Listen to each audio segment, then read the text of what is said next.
Welcome back to another episode of Rock Boys Football Dill. Another week into college ball and another opportunity for the fellas to make some money. At this point, hey Dill, we're just looking for 1 week that we get hot. We're just tipping the dealer at this point. I'm 12-11. You're 11-11. I'm 3-3 with the Moneyline Dogs. You're 4-4 with the Moneyline Dogs. The way I'm looking at week 5, it's time to pounce. I've had 4 weeks to get a feel for what these football teams are. Going into week 5, my brain is dialed. I'm ready to pick some winners. Now, looking back at what week 4 was, Michigan minus 2.5, never really a doubt. You felt like they were the better football team throughout that game. South Carolina plus 10.5. Sometimes you got to get lucky, and I think I got lucky with South Carolina on the road. Missouri was doing what they wanted. South Carolina found some explosive plays to keep them in that football game, but I don't think South Carolina was close to being the better team in that one. Arkansas minus 7.5. I'm just not betting Arkansas anymore. They're just too much of my mental fortitude simply not strong enough to watch Taylor Green play. Notre Dame minus 26.5. Dill, this offense can score. The Notre Dame defense still just hasn't figured it out. Washington minus 20.5. That team up there in Washington is a good football team. Baylor, Arizona State just turned into a rock fight. Didn't really see that one coming. Low scoring game. North Carolina money line dog. Dead dog loser. I would pay money so I can get back my time from watching that game because that was just a miserable game. Dill 3-3 against the spread, 0-1 with the money line dogs. I will let you have the T-box. Recapping week 4. I mean, my winners were incredibly easy. Like nothing. Yeah, it's some locks. Maryland pounded Wisconsin. My spread picks were pretty good. Aside from Notre Dame, though, like that's sloppy gambling. Like those picks didn't really have a great edge, and Baylor just not showing up really for me. Tulane hammered by Ole Miss. That was probably putting too much faith in what that Duke team is. Duke might not be a very good team. I might have to accept that. In Tennessee, I'm just taking a huge spread. Like they pulled the dogs off. I just don't know what I'm doing there. That's just flipping a coin. I don't know why I'm taking that. Just sloppy from a guy that just gambles with his gut. Sloppy gambling out of you, Dill. Sloppy. All right, hey, we're pretty much fighting for our lives. We're dead even. And Dill, let's just be real frank about that. Hey, through 4 weeks, the boys are not living on the streets yet. We go and take that every single day of the week. Time to go into week 5.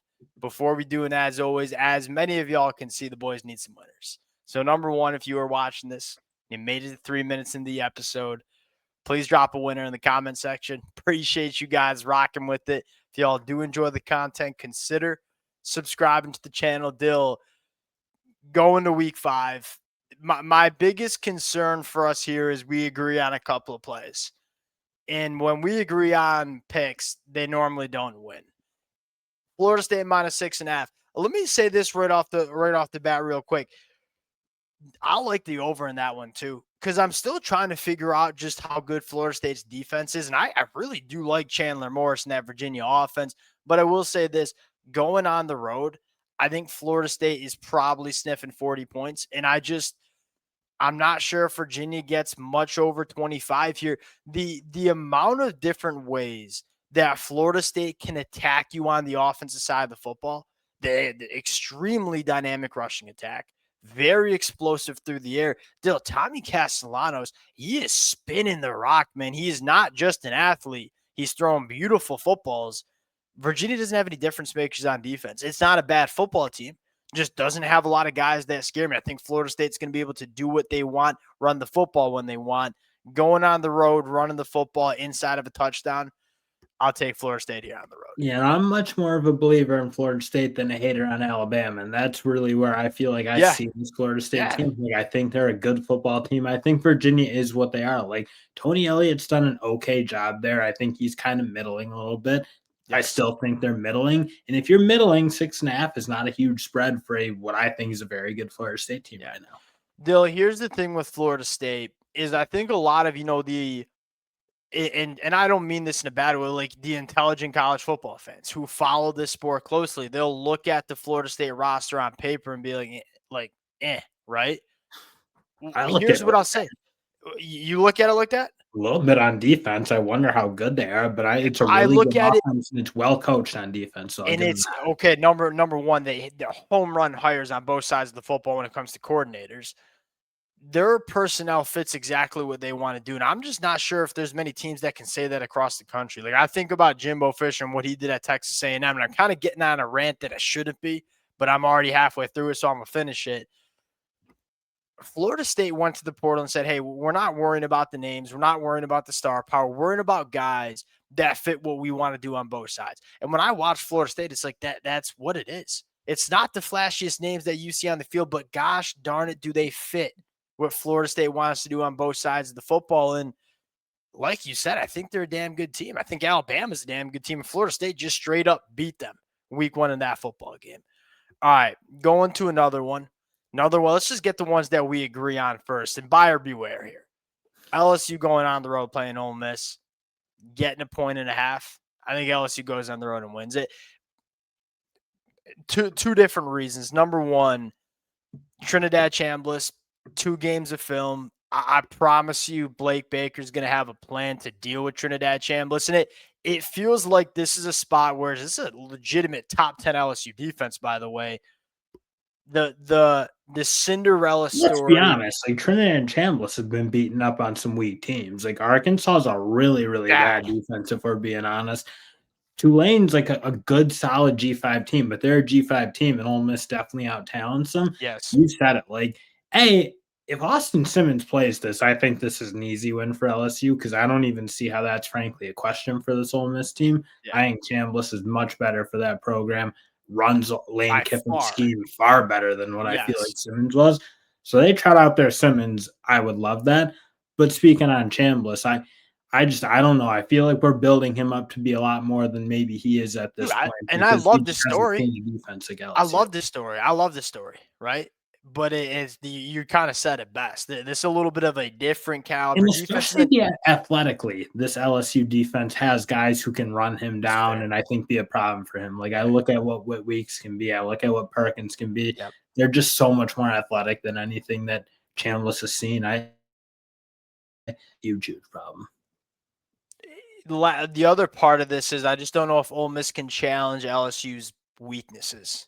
What I mean by that is LSU struggles to run the football, at times have struggled to protect the quarterback. This ain't Ole Miss from 2024, right? This is an Ole Miss defense that has struggled to stop the run. They have struggled to get after the passer. So if you can't test LSU where they're weak, that's also going to be a tough out here. I like the matchup a lot for LSU going on the road. Last one we agree in. This might be my favorite pick of the week.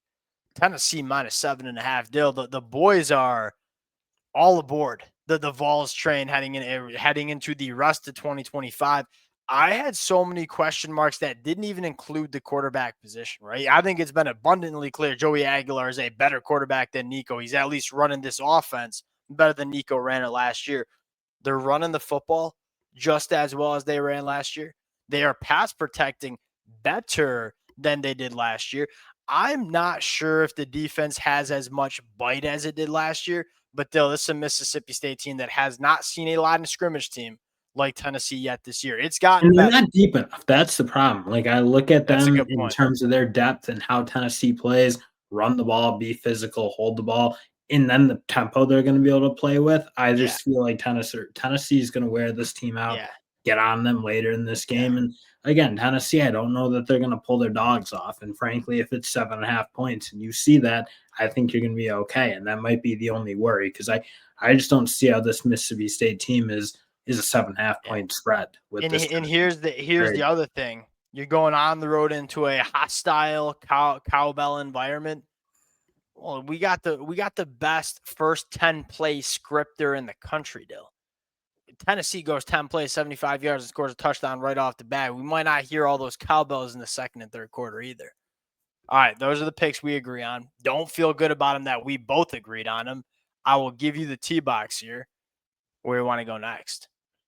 I'll go to Ohio State. Aside from 3 players, quarterback, running back, wide receiver, how is this game even particularly close? Like Ohio State has built up a roster that is very complete.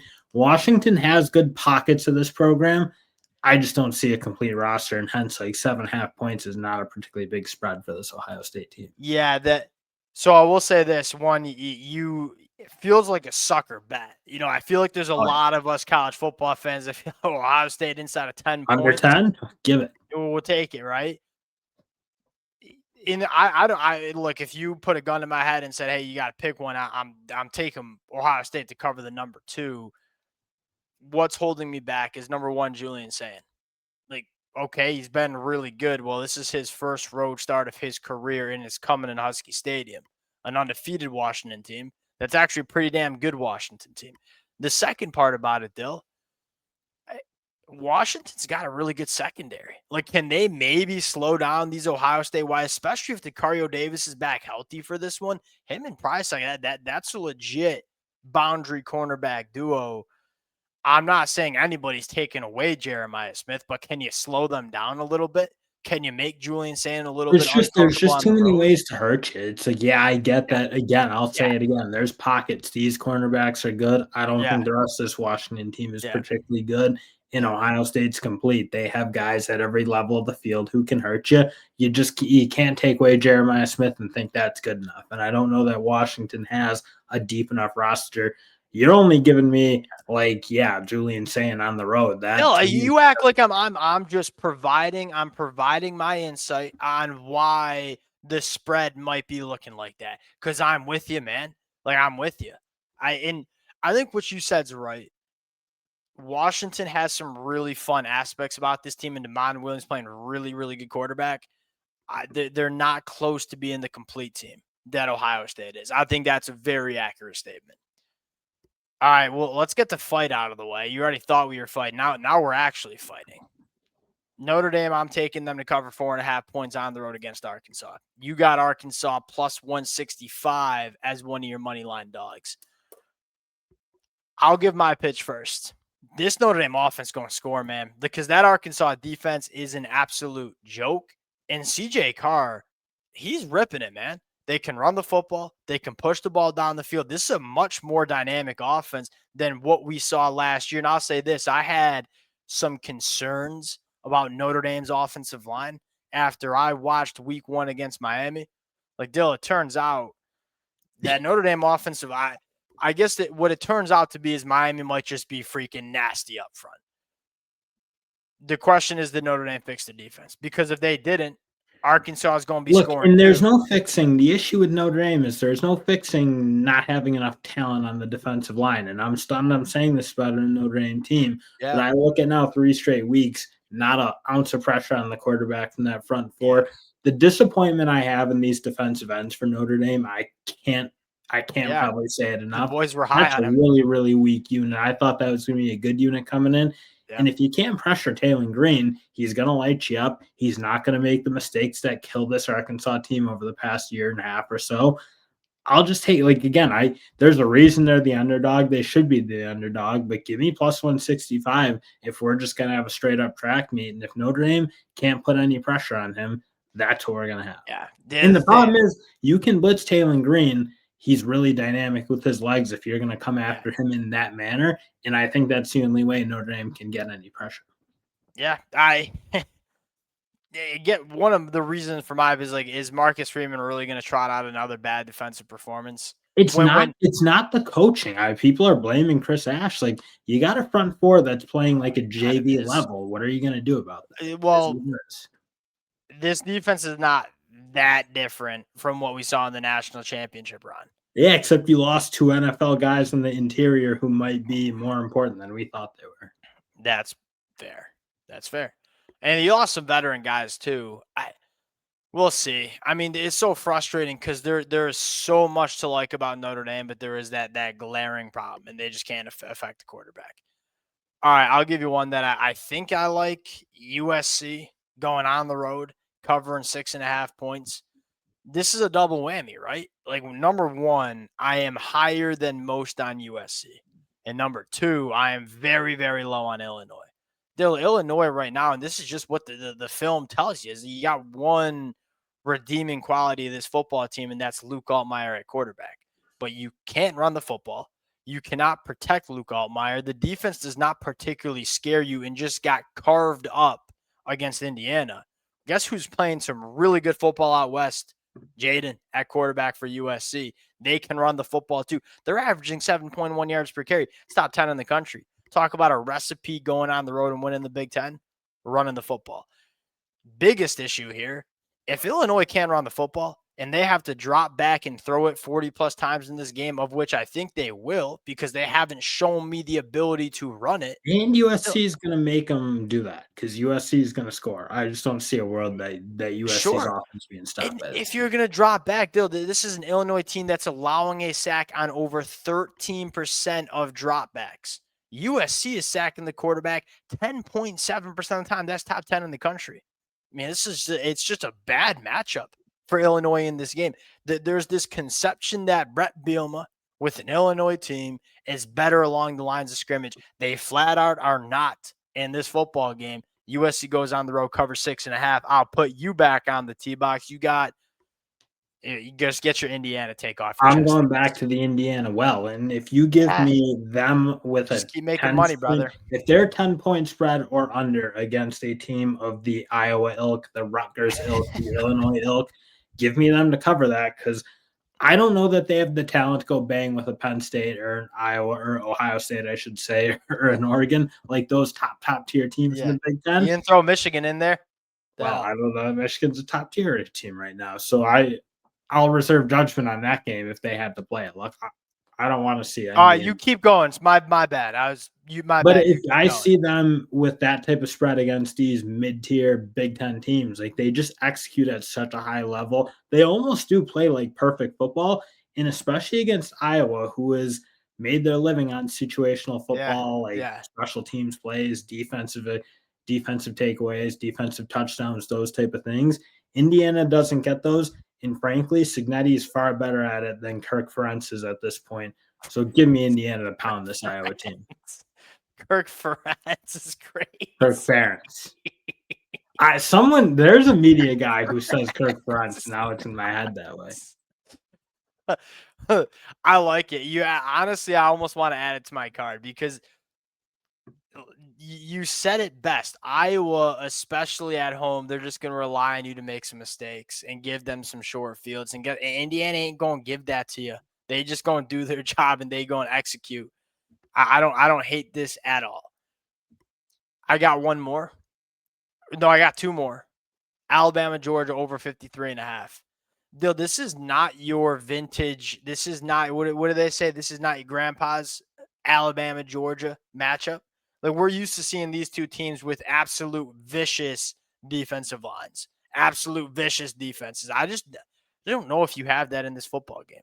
Like, Georgia's sacking the quarterback 1.7% of dropbacks. It's 118th in the country, Dill.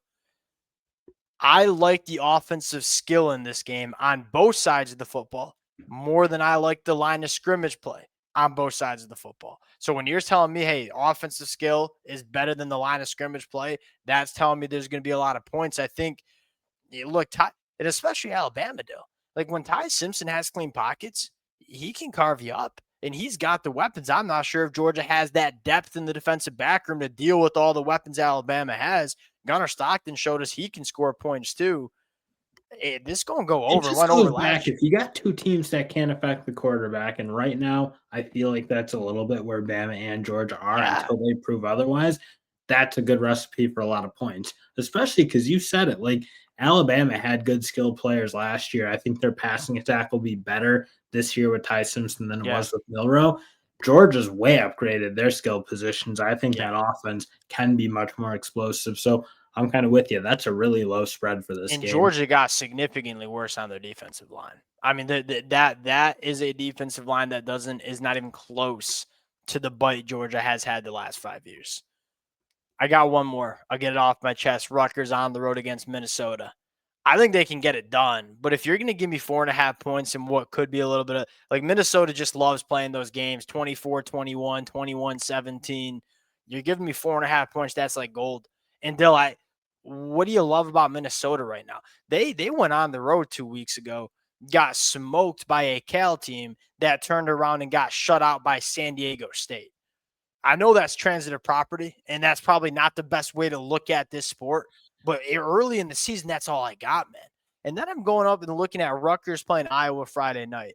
The defense might stink. It sucks. It's really bad. Does Minnesota have the offense to punish Rutgers? I didn't think Iowa did, but they I don't know. did. That running game can maybe be pretty good. That back can play. Like Taylor's a good running back, sure. so that scares me because that inability to stop Iowa's rushing attack is concerning. But I'm kind of with it because I do like that passing attack, and I'm not sure about the secondary. Nathan McManus, he's slinging it, man. He's got good wideouts around him. Yeah, not 4.5 points. That's too many points for a Minnesota team. They can't cover 4.5 points. I'll take Rutgers. All right.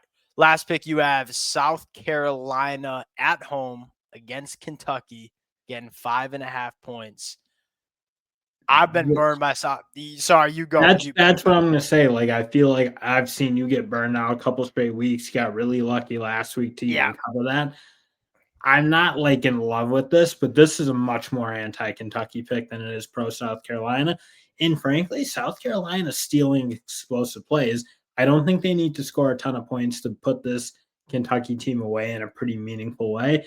I think they can put enough explosives on the board. I do think South Carolina's defense is actually pretty good, frankly. Sure. I know Missouri was running the ball well. Missouri, we probably should be talking about in playoff contention. Yeah, they're a very good football team.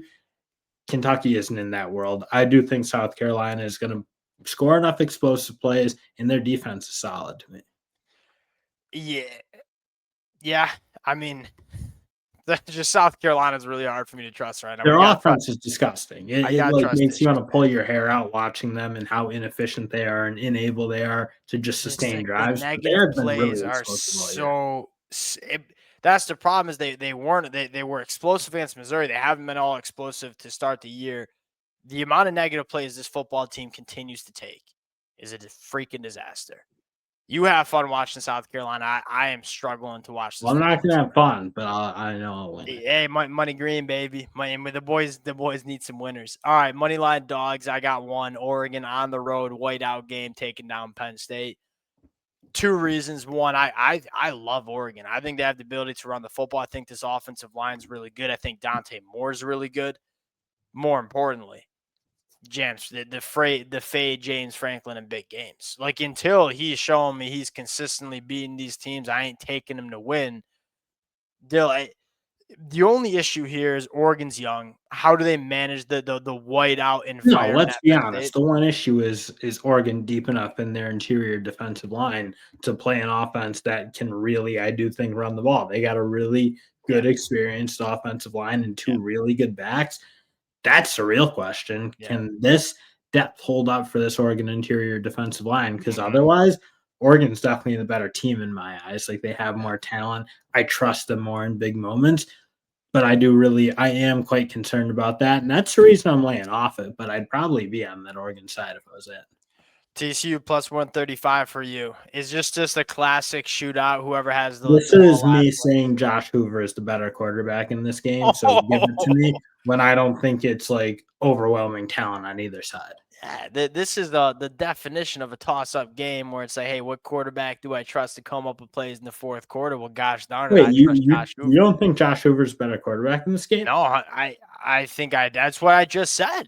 Oh, I trust Josh Hoover. I was like, Stan Levitt. Like, I think he rode the wave of Arizona State last year a little bit, but I'm not sure he's like that guy. Josh Hoover, he is that guy. Yeah, I'm kind of with you. I think the Sam Levitt hype. Well, he's a good, very like there are a lot of teams that take Sam Levitt as their quarterback. Is he a top 5 quarterback in the sport? I'm thinking Josh Hoover he's right up there with anyone. Yeah, 100%. All right, we'll close it out. You love road dogs, man. You love road dogs. All right, we're actually done. Appreciate you guys rocking with it. If y'all do enjoy the content, consider subscribing to the channel, and we'll talk to y'all later.